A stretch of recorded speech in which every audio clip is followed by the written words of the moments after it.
कई धर्मानुरागियों का प्रश्न होता है कि महाराज श्री, हमें हनुमान चालीसा का पाठ करना चाहिए या नहीं करना चाहिए। कई माताएं बहनों ने भी प्रश्न किया और उन्होंने यह बात कहा कि कई लोगों ने उन्हें मना किया है, वर्जित किया है। अब देखो, हनुमान चालीसा का पाठ करना चाहिए नहीं करना चाहिए, अगर इस संदर्भ की में बात किया जाए तो ये आप हनुमान चालीसा से ही प्रश्न कर सकते हो।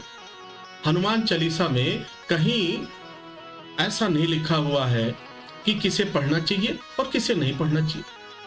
अब देखो, हनुमान चालीसा में क्या लिखा हुआ है, जो यह पढ़े हनुमान चालीसा। अब जो यह पढ़े का मतलब क्या हुआ? अब जो यह पढ़े का तात्पर्य जो है वह अपने आप में बड़ा स्पष्ट है। जो यह पढ़े अर्थात अब न नर की बात हुई है, न नारी की बात हुई है, किसी की भी बात नहीं हुई है। आप जैसे भी हो, जिस अवस्था में हो, जिस तरीके से है, उस तरह से जो यह पढ़े हनुमान चालीसा, तो हनुमान चालीसा स्वयं में अपना प्रमाण दे रहा है और उसमें यह कहा जा रहा है किसी भी तरह की वर्जना नहीं है। तो महाराज, अगर आपसे दूसरा कोई भी प्रश्न करे और इस तरह की बात करे कि भाई हनुमान चालीसा नहीं पढ़ना चाहिए, तो आपको ये लाइन दिखा देनी चाहिए कि और उनसे ये प्रश्न करो कि महाराज श्री, इसका तात्पर्य फिर क्या हुआ? जो यह पढ़े हनुमान चालीसा, इसका अर्थ जरा समझाने का प्रयत्न करें ताकि हम समझ पाए।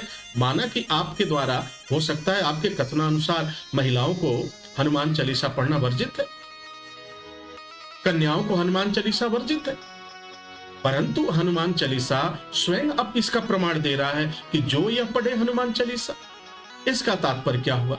जैसे आप इस लाइन को दिखाओगे, वह सज्जन, वह महापुरुष, वह समझ जाएंगे और व्यर्थ की बातों को धर्म से न जोड़े, नहीं जोड़ेंगे। तो जो भी प्रश्न करता है, और रहा दूसरा सब, कहीं पे किसी भी तरह की वर्जना नहीं है। अब देखो, परम पिता परमेश्वर और हम जो जीव हैं, जो मनुष्य हैं, एक जो है पिता और संतान का एक रिश्ता है। पिता कभी भी अपने संतान को कष्ट नहीं पहुंचाता, पिता कभी भी किसी संतान का विरोध भी नहीं करता। तो उसी तरह से हनुमान जी महाराज भगवान शिव के अवतार, और भगवान शिव तो वो तो ऐसे ही जो है भोलेनाथ। अब इस संदर्भ में कोई कहे कि उनका नाम लेना जो है अपराध है, नहीं लेना चाहिए, या फिर वर्जित है, नहीं, महिलाओं को नहीं पढ़ना चाहिए, तो ये तो मेरे ख्याल से जहां तक है और संतों के मुख से जो वाणियों से सुना है, गुरुदेव भगवान ने कहा, जो बताया, उसमें यह मूर्खतापूर्ण बात। तो हनुमान चालीसा पढ़ने से आपको लाभ मिलेगा, हनुमान चालीसा पढ़ने से आपकी समस्त बाधाओं का शमन होगा। हनुमान चालीसा अपने आप में एक दिव्य शक्ति है। इस दिव्य शक्ति को एक नहीं, अनेकों नहीं, हजारों लोगों ने आजमाया और पाया कि इसका जो प्रभाव होता है वो बड़ा अद्वितीय होता है, प्रचंड होता है महाराज, अद्वितीय होता है, प्रचंड होता है। हनुमान चालीसा से शक्तिशाली तो कुछ है ही नहीं महाराज। और इस संदर्भ में अगर वर्जित कर दिया जाए तो महिलाओं को पढ़ना वर्जित है, हनुमान चालीसा नहीं वो करना चाहिए, पढ़ना चाहिए। यदि ये वर्जित कर दिया जाए कि महिलाओं को भोजन बनाना वर्जित कर दिया जाए, महिलाएं भोजन नहीं बनाएंगी, वर्जित। महिलाएं कपड़ा नहीं धोएंगी, वर्जित है।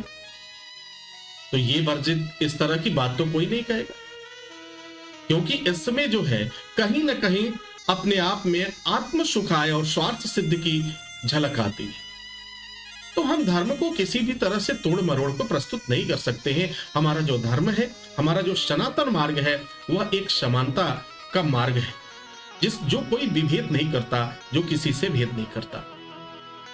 तो जितने लोग भी इस प्रसंग को सुन रहे हैं, आज से अपने मन से इस भाव को निकाल दें, इस तथ्य को निकाल दें कि मैं हनुमान चालीसा अगर पढ़ती हूँ तो कोई पाप लगेगा, कोई अपराध है। ऐसा बिल्कुल नहीं है, कदापि नहीं है। हनुमान जी को मन में धारण करिए और मन से, दिल से, श्रद्धा और विश्वास के साथ हनुमान चालीसा का पाठ पढ़ करिए और देखिए इसका दिव्य प्रभाव जो होगा आपको कुछ ही दिनों में दर्शन होने लगेगा और दिखाई देने लगेगा।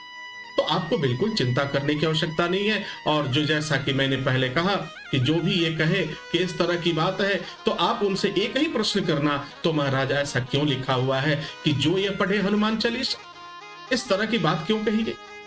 जब इस तरह की बात आप करेंगे तो फिर उनके समझ में आ जाएगा कि हाँ, अब मेरा यह कहना उचित नहीं है, अब हमें अपने जो वक्तव्य हैं उन्हें वापस लेने चाहिए या फिर उसमें कुछ न कुछ बदलाव करना चाहिए।